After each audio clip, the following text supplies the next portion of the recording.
You think family lasts forever. You carry them in your belly, grow them, feed them, stay awake through fevers, wipe away every tear, give every spare dollar and every spare minute so they can have the life you never did. Then sickness comes, heavy sickness, and the calls stop. The doors stay closed. The quick "I love you" messages turn into nothing but silence on your birthday. That is when your heart learns the cruelest truth. Love can disappear the moment it becomes inconvenient. My name is Eleanor Hayes, 78 years old when this story truly began. I lived alone in the little blue house on Maple Street, the same house where I raised my two daughters, Sarah and Emily, after their father left us too soon with nothing but a small life insurance check and a broken heart. I never remarried. I worked double shifts at the diner, saved every penny possible, and poured every drop of myself into those girls. The day the doctor said cancer, stage 3, I did not cry. I sat in that freezing exam room thinking only, how do I tell them?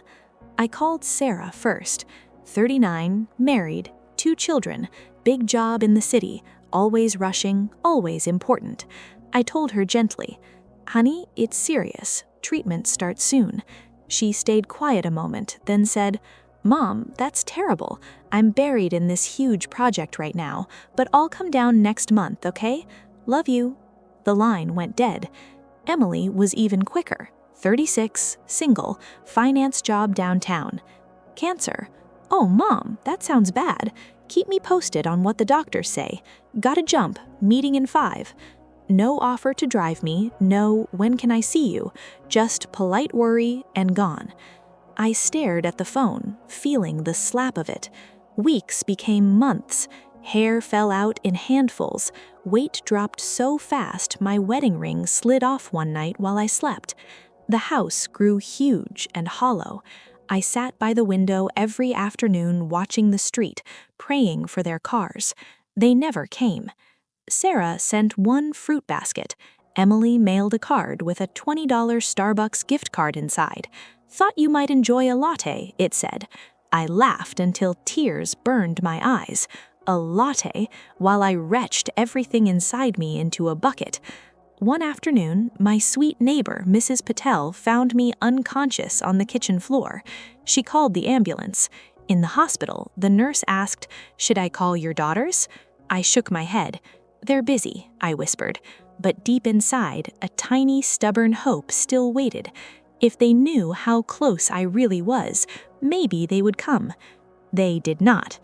I came home weaker every day. The mirror showed a stranger, sunken cheeks, gray skin, scarf hiding a bald head. I stopped looking. Instead, I started thinking about what came next, not my next breath, theirs. Because I had a secret, one I guarded for decades. While the girls grew up believing we were barely scraping by, I was quietly building something enormous. After their father died, that small insurance money went straight to a kind old broker who taught me how to invest. Every extra dollar from tips, overtime, skipped lunches went into those accounts. 40 years of patience and discipline turned it into millions, enough to change lives forever. I never told them, never flashed it. I wanted their love for me, not for what I could hand them, so I kept it locked away. Safe deposit box, trust documents, a will I updated in silence every few years. On the rare days they visited, twice in 2 whole years, they sat stiff on the couch, eyes flicking to their phones. I tried to speak of important things. "Girls, I've been thinking about what happens when I'm gone." Sarah laughed it off lightly. "Mom, don't talk like that. You're going to beat this." Emily changed the subject fast. "Hey, did you see that new coffee place on 5th? We should go sometime." They never asked what I meant. Never asked if bills were piling up or if I needed help with papers. They assumed I had nothing worth their worry, just Mom's small house, Mom's old car, Mom's tiny pension. I let them believe it. One rainy evening, after another canceled visit, I sat at the kitchen table, phone on speaker, with my lawyer. My voice was thin from treatments, but steady. "Make the conditions very clear," I told him. "They must earn it, not just take it." He hesitated. "Eleanor, this is strict." "I am sure," I said. "If they never learned to value me while my heart still beat, maybe they will learn when it stops." The rain drummed harder. I closed my eyes and pictured their faces when the truth finally hit. Not revenge, not cruelty, just the hardest lesson love ever teaches. As my body grew heavier each day, I whispered into the empty kitchen, "Soon, girls, soon you will understand." If this already pulls at your heart, wondering what secret fortune waited, what conditions I set, and whether 2 daughters could change before it was too late, please subscribe right now and turn on notifications. The winter came cold and quiet that year, snow piling high against the windows of the little blue house, turning the world outside soft and muffled, like it was trying to hush my pain. Inside, I spent most days in the armchair by the window, oxygen tube tucked under my nose, blanket pulled tight around shoulders that felt too thin, too fragile. My hands shook when I tried to hold a cup of tea. Every breath took effort, yet every afternoon I still watched the street, hoping. Mrs. Patel from next door became my real family in those months. She brought soup almost every day, chicken noodle or vegetable broth thick with carrots, the way her mother used to make it in Lahore.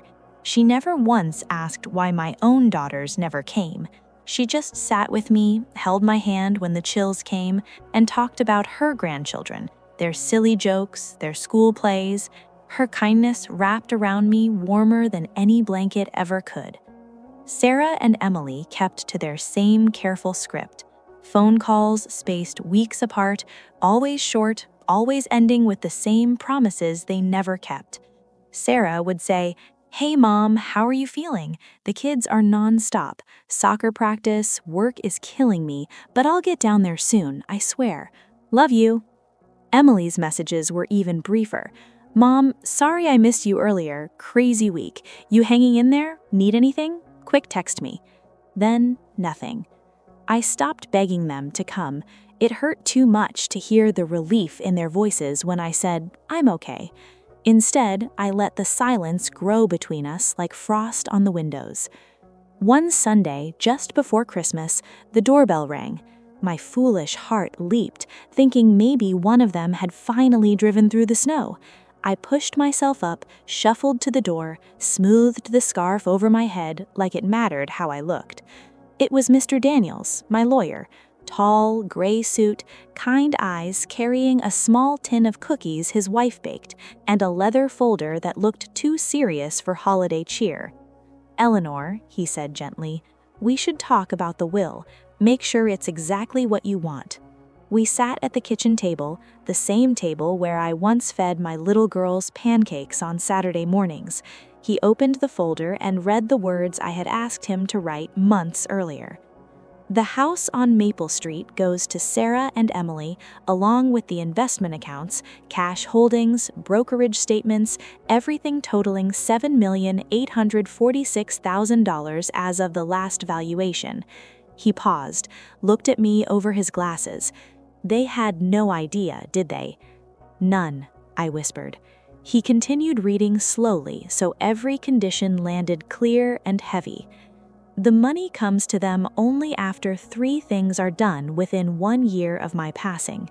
First, each must complete 100 hours of documented volunteer work at a hospice or cancer support center, sitting with people who are dying, holding their hands, listening, bringing whatever comfort they can, the exact things I wished for when I was the one fading.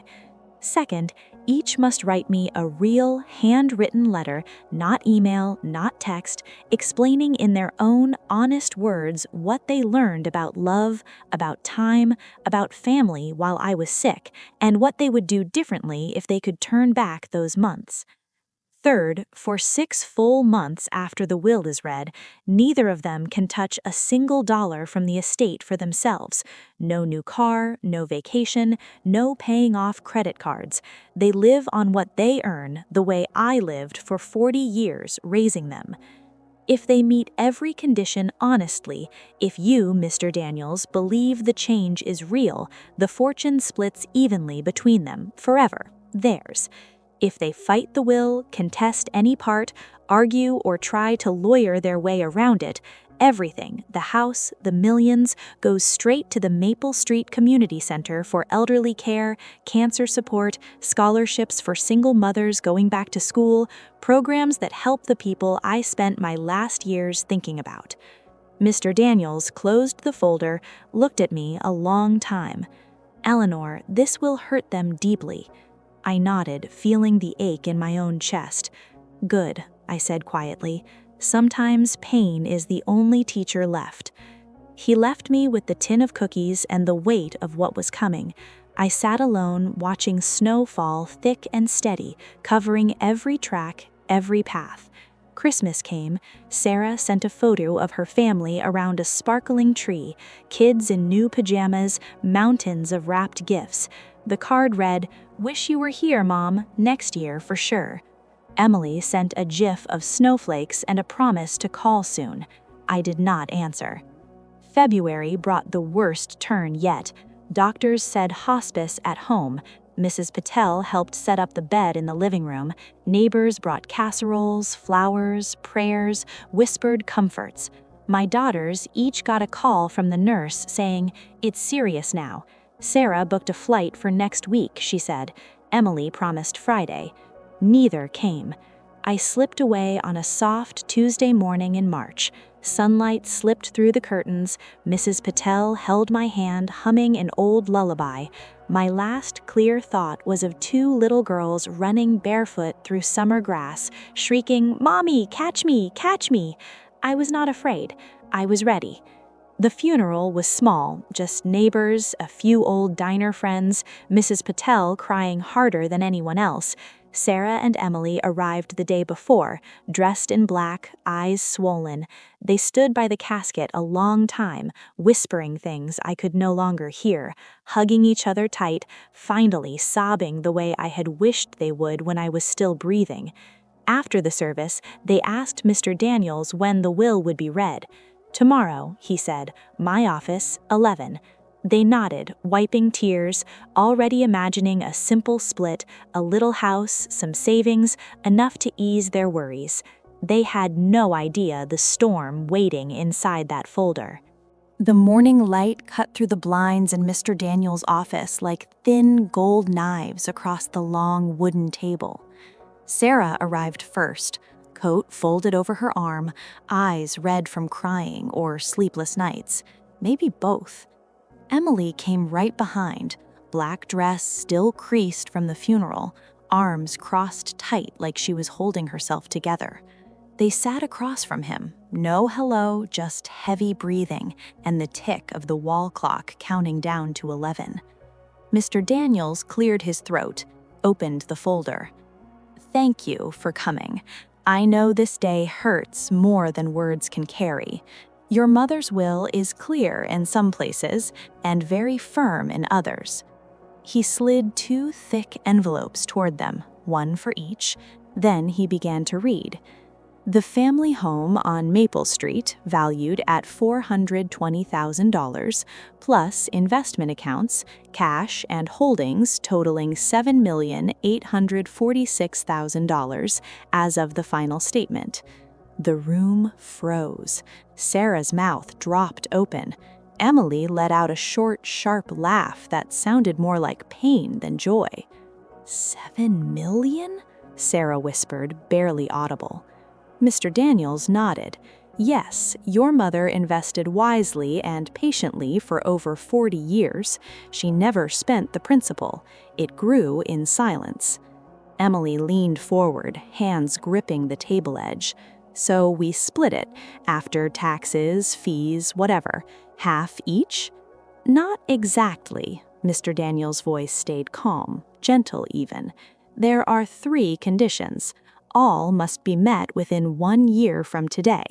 If even one fails to my satisfaction as executor, the entire estate, house, money, everything, transfers to the Maple Street Community Center for elderly care, cancer support, and scholarships for single mothers returning to school.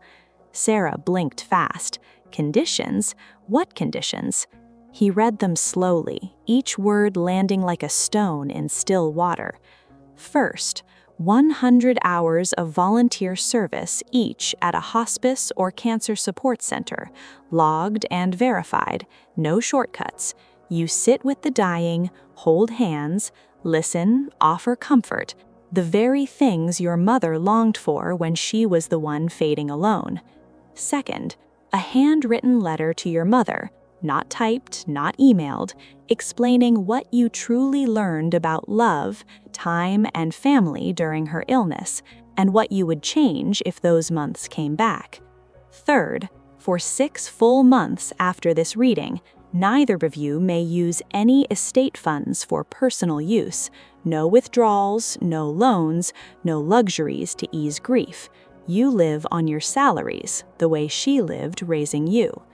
Sarah stood so fast her chair scraped loud against the floor. This is crazy. She can't do this. We're her daughters. We have rights. She can, Mr. Daniels said softly, and she did. Sound mind, witnessed, notarized, multiple times. Emily stared at the table, tears splashing onto the envelope. She hated us that much? No, Mr. Daniels answered. She loved you. That's why she wrote it this way. She wanted you to feel what waiting feels like when no one comes. Sarah sat back down hard. We can fight it, get lawyers, contest. You can try, he said, but contesting voids your claim immediately. Everything goes to charity. No second chances. Your mother made certain. Emily wiped her face with shaking fingers. So we do the hours, write the letters, live broke for 6 months, then we get it? Only if I believe the change is real, Mr. Daniels said, not just boxes checked. Genuine sorrow, genuine growth. Sarah laughed, bitter and broken. She's punishing us from the grave. Emily looked at her sister, voice cracking. Maybe we deserved it, just a little. Sarah covered her mouth, a sob escaping. Don't start that now. But Emily kept going, tears falling freely. I didn't come because I was terrified of hospitals, of seeing her weak, of saying goodbye. So I stayed away and lost her anyway. Sarah's shoulders shook. I thought work mattered more, kids mattered more, everything mattered more than sitting in that room smelling like bleach, watching her disappear. Mr. Daniels closed the folder quietly. You have 1 year. The clock starts now. I'll be watching, not to judge, but to honor what your mother asked. He stood. Take the envelopes. Read her final words tonight. Think hard. The choice belongs to you. They left in silence. Snow fell again, big, soft flakes melting on their cheeks, mixing with tears they couldn't stop. Sarah drove away, tires crunching over fresh powder. Emily stood on the sidewalk staring at the envelope in her hands. She tore it open. Inside, 1 sheet, her mother's handwriting, steady even at the end. My dearest Emily, if you're reading this, I'm gone, and you're holding proof I loved you more than you ever knew. But love isn't money. It's showing up. It's time. I hope someday you understand why I had to do this. Not to hurt you, to heal you. Love always, Mom. Emily sank to the curb, sobbing into her sleeve, great heaving cries that shook her whole body. Across town, Sarah pulled into her driveway, house empty, kids at school, husband at work. She opened her envelope, same note, same words. She walked inside, dropped her keys, sat on the foyer floor and cried like she hadn't since she was a child, the kind of crying that leaves you empty, raw, and strangely lighter. The months that followed the will reading stretched long and raw like an open wound refusing to close. Sarah went home that first night and sat on her kitchen floor until the sun came up, staring at her mother's note until the words blurred. She didn't sleep. She didn't eat. She just kept reading those lines over and over. Proof I loved you more than you ever knew. The next morning, she called the local hospice, signed up for her first volunteer shift before she could talk herself out of it. Emily took longer to move. For weeks, she carried the envelope in her purse like a grenade, afraid to open it again, afraid to feel the weight.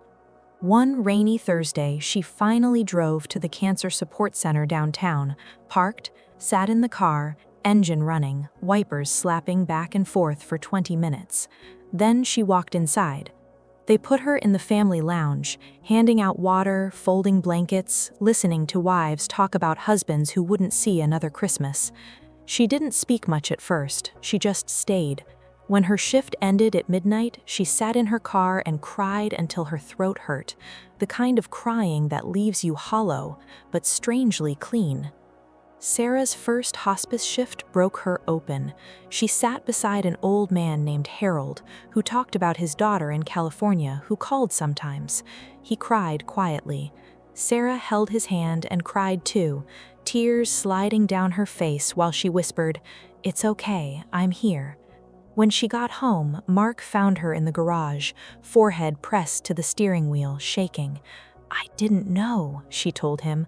"I didn't know how lonely it feels when no one comes." Mark held her tight. He had watched the distance grow for years, had begged her to visit more. She had always said, soon. Now, soon had run out.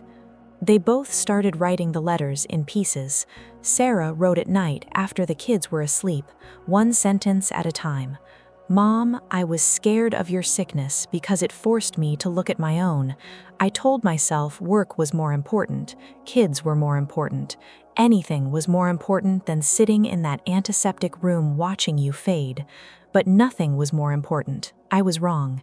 If I could go back, I'd cancel every meeting. I'd sleep in the ugly chair beside your bed. I'd hold your hand until you didn't need it anymore. I'm sorry I let busy become my excuse for absent. I love you. I miss you every breath." Emily wrote hers on the floor of her apartment, back against the couch, ink smudged from tears. "Mom, I ran because staying hurt too much. I thought if I stayed away, the pain wouldn't reach me, but it followed anyway, heavier now. Every quiet moment hurts. If I could turn back time, I'd be there for every needle, every bad night, every scared breath. I'd tell you silly stories until you laughed, even a little. I'd say thank you for every sacrifice I never noticed. I'm trying to be better, not for the money, for you. Because you deserved a daughter who showed up." Sarah finished her 100 hours in 4 months. Emily pushed through 5. Mr. Daniels received their logs, their letters, read them alone in his office late one night, glasses fogging. His hand trembled when he set the pages down. The 6-month mark passed. Neither touched the estate. Sarah sold her new SUV, bought a used one that got her to the hospice and back. Emily moved to a smaller apartment closer to the support center so she could walk there on bad days. They started calling each other, not every day, but more than before. Awkward at first, then real. "How was your shift? Did you eat today?" "I cried again last night, but it felt different." One afternoon, Sarah drove to Emily's building. They sat on the front steps, sharing a single coffee from a paper cup. "I don't want the money if it means we stay the way we were," Sarah said. Emily nodded. "Me neither, but I think Mom wanted us to have it after we earned the right to understand what it costs." They looked at each other, two women who had lost their mother, but maybe found their sister. Mr. Daniels called them both the next week, same day, same time. "I've reviewed everything," he said. "The hours, the letters, the way you've lived these months. Your mother's conditions are met, fully, honestly." Sarah whispered thank you. Emily let out a shaky laugh sob. But he wasn't finished. "There's one more thing your mother asked me to tell you, something she kept until the end." Old photographs flickered across the mind's eye. Young Eleanor at the kitchen table, counting pennies, smiling proud at Sarah's graduation, alone writing checks to brokers in the hospital, holding the photo album tight. The money never came from luck, it came from love. Every double shift at the diner, every skipped vacation, every dress I didn't buy so another 100 could go into those accounts. I did it for you girls, not so you'd be rich, but so you'd never struggle the way I did raising you alone. The real fortune wasn't millions, it was the chance to become the women I always believed you could be. Sarah and Emily sat in silence after the call ended. Then Sarah said, "We should keep the house, not sell it. Make it a place we come back to, holidays, weekends, when life hurts." Emily smiled through fresh tears. "And use some of the money for good. The community center, scholarships, places where people feel less alone." They drove to Maple Street together that weekend, walked through the empty rooms, touched the walls, laughed, cried, remembered. The house felt different now, not haunted, but held. The spring came gentle that year, lilacs blooming thick and purple along the fence of the little blue house, sunlight pouring through every window like it was trying to fill up all the empty corners we had left behind. The for sale sign was gone, replaced by nothing, just quiet ownership and the promise we would keep coming back.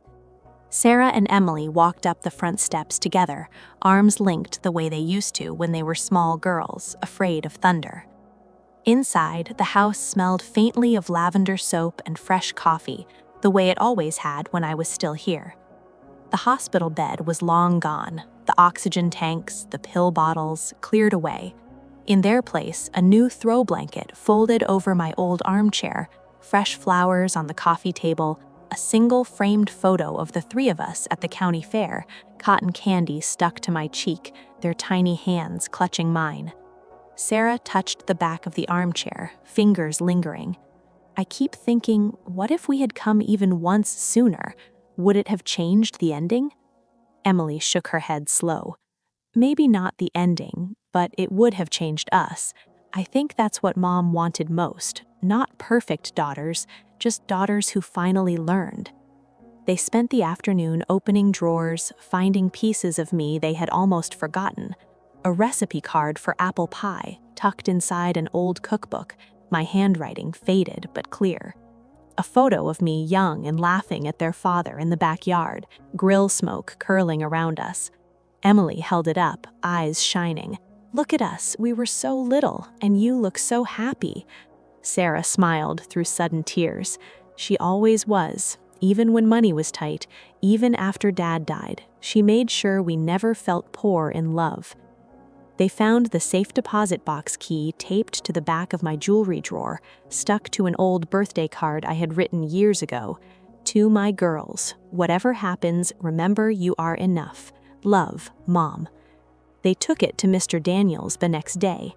He opened the box with them inside. Stock certificates, bank statements, a small velvet pouch holding their father's wedding band and mine, tied together with a thin, faded ribbon, and one last sealed envelope, my handwriting on the front, for Sarah and Emily, opened together after.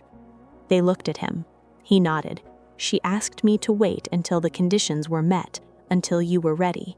Sarah broke the seal, careful like it might break. 2 folded letters, one for each. They read in silence first, then aloud, voices soft and trembling, overlapping in wonder. Sarah's letter. "My Sarah, you were always the one making lists, worrying about tomorrow.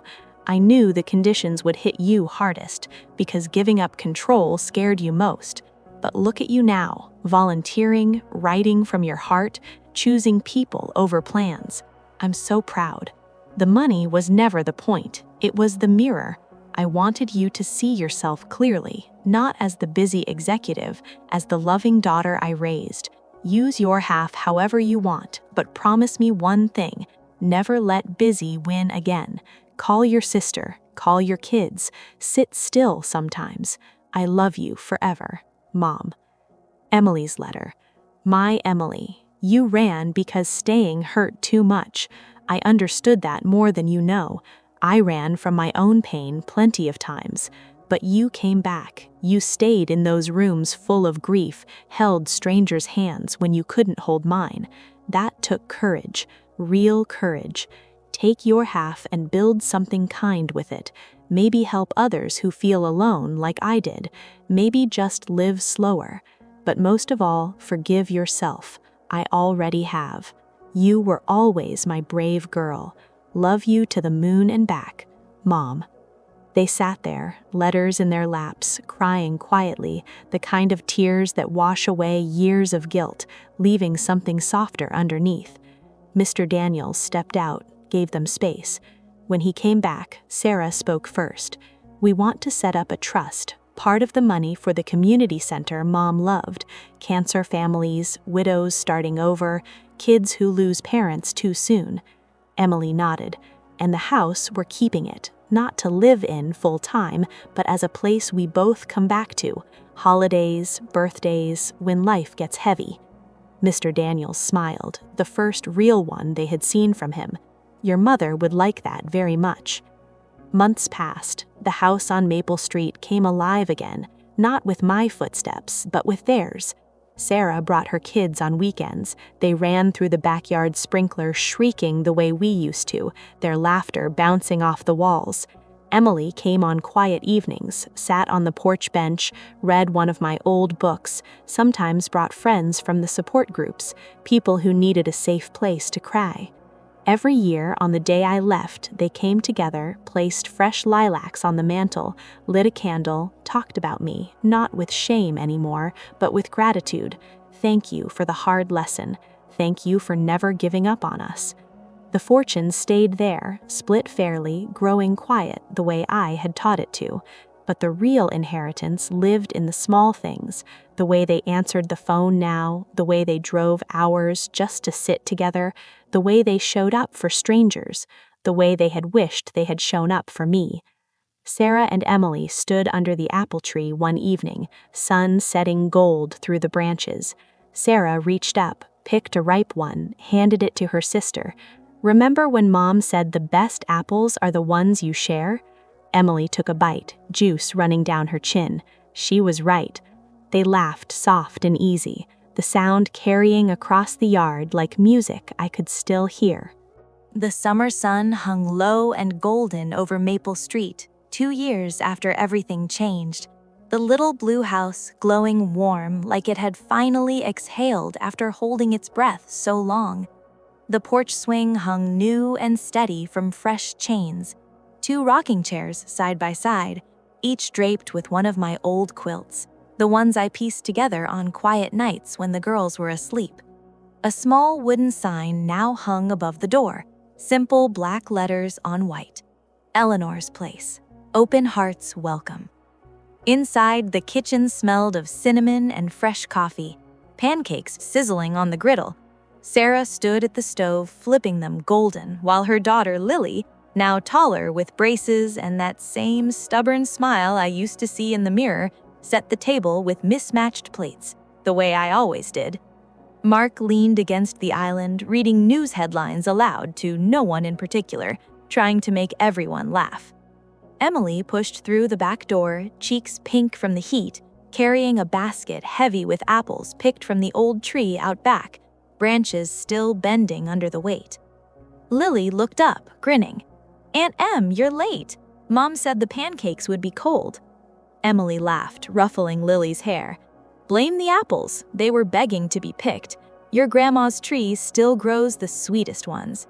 Sarah turned, spatula in hand, eyes soft. "Grandma always said the secret is talking to them while you pick. She swore it made them sweeter." They all smiled, small, knowing smiles that carried whole years inside them. The doorbell rang soft. Sarah opened it to a young woman, mid-20s, backpack straps twisted tight in nervous fingers. "Hi, Maya? Come in, we've been waiting." Maya stepped inside, eyes wide, taking in the walls, the photos, the warmth. This is really it, the house from the story everyone talks about. Emily nodded from the doorway. "This is it. Eleanor's place. Sit, coffee's hot. Pancakes too if you're hungry." Maya sat at the table, voice quiet at first. "My mom had breast cancer 2 years ago. I was in my first year of community college. I'd tried to be there, but I was so scared. I worked nights at the gas station to pay bills. I missed so many of her appointments. She never got mad. She just said, 'You're doing what you have to, baby.' When she passed, the guilt felt like it would crush me forever. Then I read about your mom online.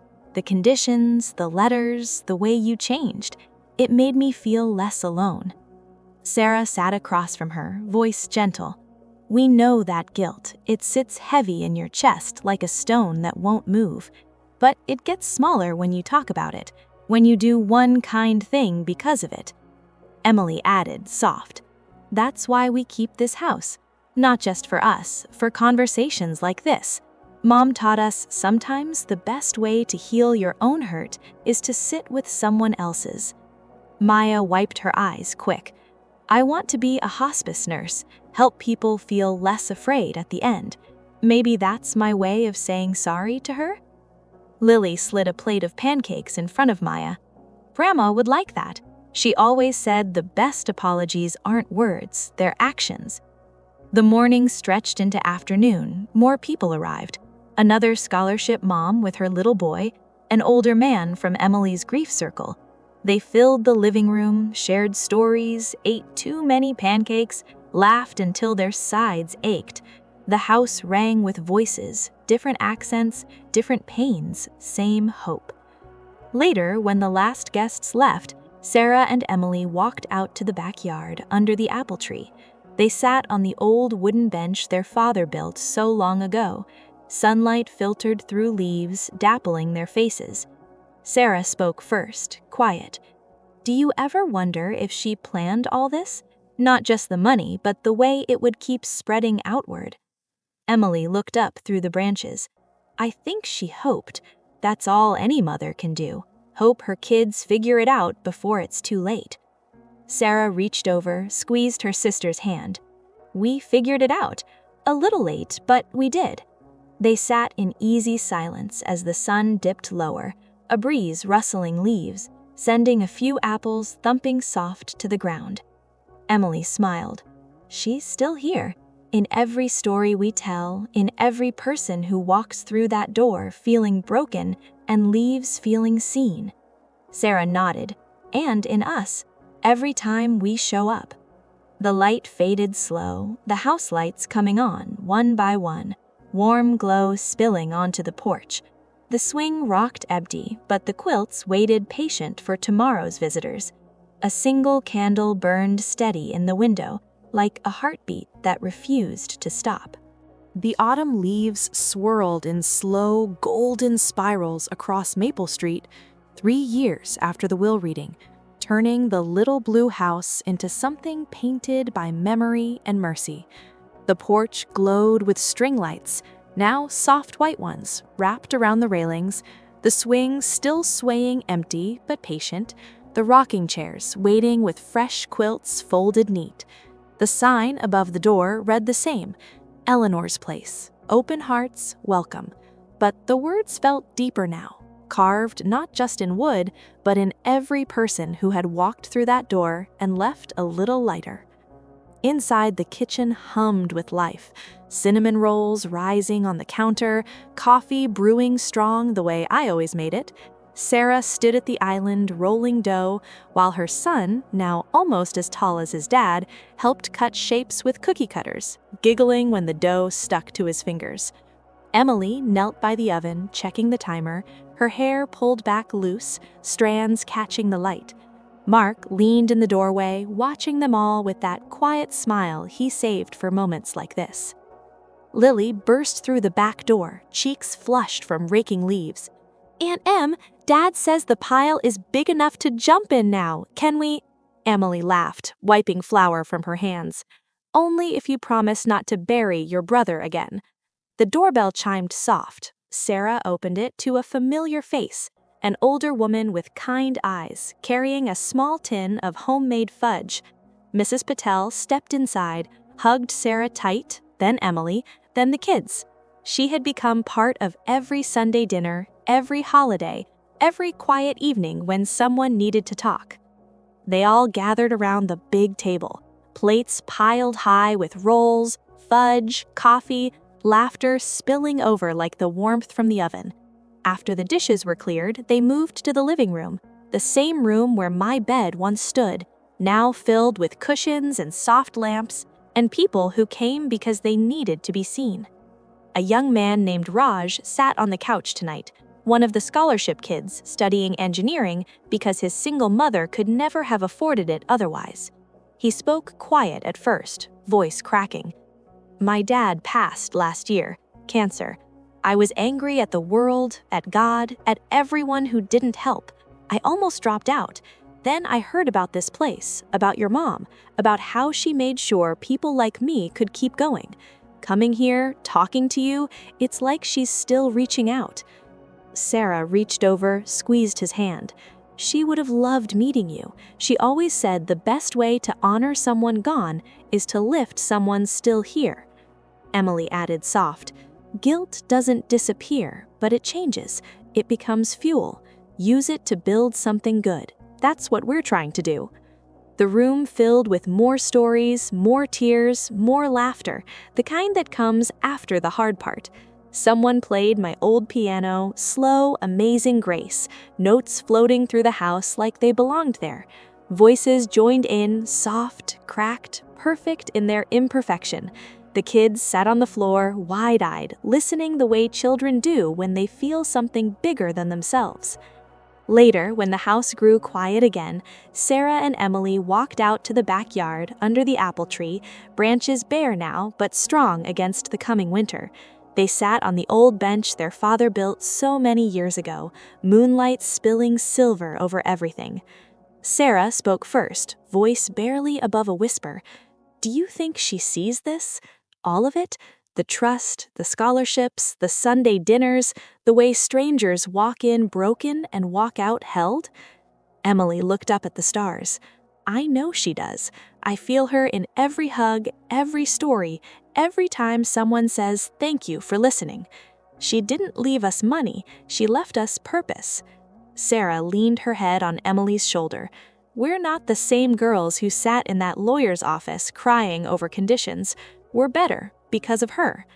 They stayed there a long time, breathing the cool night air, listening to the faint sounds of the house settling, laughter drifting from inside like music. The porch light stayed on all night, warm, steady, a beacon for anyone who needed it. Inside, the candle on the mantel burned low but never went out, flickering like a heartbeat that refused to stop. The winter snow fell soft and steady over Maple Street 5 years after the will reading, blanketing the little blue house in quiet white, like the world had finally decided to rest. The porch lights glowed warm through the flakes, string lights twinkling along the railings, the swing dusted with snow but still swaying gentle in the breeze. The sign above the door read the same, Eleanor's Place, Open Hearts Welcome. But now, ivy had grown around the letters, soft green even in winter, like love refusing to let go. Inside, the house felt alive in a new way, not loud, not crowded, just full of the kind of peace that comes after years of choosing each other over everything else. The kitchen smelled of hot chocolate and gingerbread cookies baking, the oven timer ticking soft. Sarah stood at the counter, rolling dough while her grandchildren, now 3 little ones with curls and bright eyes, helped press cookie cutters into the flour, giggling when the shapes came out crooked. Emily sat at the table, wrapping gifts, small ones for the scholarship kids who would come tomorrow morning, one for each family, the way I used to wrap Christmas surprises with newspaper and ribbon because it was what we had. Mark carried in an armload of firewood, stacked it by the hearth where a fire already crackled low and steady. Lily, now in college but home for the holidays, leaned against the doorway, watching it all, her eyes soft with something like wonder. Mrs. Patel arrived first, carrying her famous cardamom cookies, hugged everyone tight, then settled into my old armchair, the one that still held the shape of me. She looked around the room, smiled slow. "Your mother would say this house has never been fuller." More people came as the evening deepened. Neighbors, scholarship recipients, hospice volunteers, friends who had become family. They filled the living room, sat on cushions on the floor, shared stories, passed plates of cookies, laughed until tears came easy. Raj, the young engineer, now graduated, working at a firm that builds homes for families in need, stood by the fireplace, raised his mug. To Eleanor, the woman who taught us all that love isn't something you spend, it's something you grow. Everyone lifted their mugs, quiet cheers, soft amens, the fire popping like it agreed. Later, when the house quieted again, when the last guest had gone home with a full heart and a tin of leftovers, Sarah and Emily walked out to the porch, wrapped in blankets, sat on the swing side by side. Snow fell around them, big flakes catching in their hair, melting on their cheeks like gentle kisses. The street was silent except for the soft hush of winter settling in. Sarah spoke first, voice barely above a whisper. 5 years, can you believe it? We used to fight over who got the last pancake. Now we fight over who gets to host the next Sunday dinner. Emily laughed soft, the sound carrying on the cold air. We used to think time was ours to waste. Mom showed us it isn't. Every minute we give away comes back multiplied. Sarah reached over, took her sister's hand, cold fingers warming in the hold.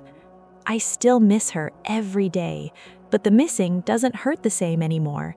It feels like gratitude now, like thank you for loving us enough to make us better. Emily squeezed back.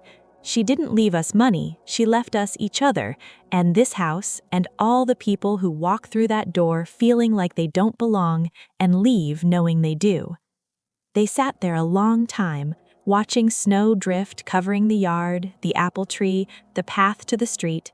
Inside, the firelight flickered through the windows, casting golden shadows across the walls, across the photos, across the lives we had rebuilt together. The candle on the mantel burned steady, never quite going out even when the wind howled outside. It was the same candle we lit every year on the day she left, now just a habit, a promise, a heartbeat that kept going. Sarah whispered into the night, "Thank you, Mom, for the hard lesson, for the second chance, for never stopping believing we could be more." Emily added soft, "We're still learning, but we're learning together." The swing rocked gentle, carrying them back and forth like a lullaby, the snow falling thicker now, wrapping the whole world in quiet white. Somewhere far off, a church bell rang midnight, clear and slow, like it was counting blessings instead of hours. If this story settled deep in your chest, if it left you with that ache that feels more like love than pain, if it made you want to reach for someone right now, to say, "I'm here," to say, "Forgive me," to say, "I love you," then Eleanor's wish came true one more time. Subscribe if these quiet, powerful journeys matter to you. Hit the bell, share this whole series with someone whose heart needs reminding it's never too late to show up. Thank you for walking every step with us, through tears, through change, through healing. The greatest fortune was never hidden in a bank. It was always waiting in the courage to love better tomorrow than we did today. Until the next story, hold your people close. Love fiercely. Love now.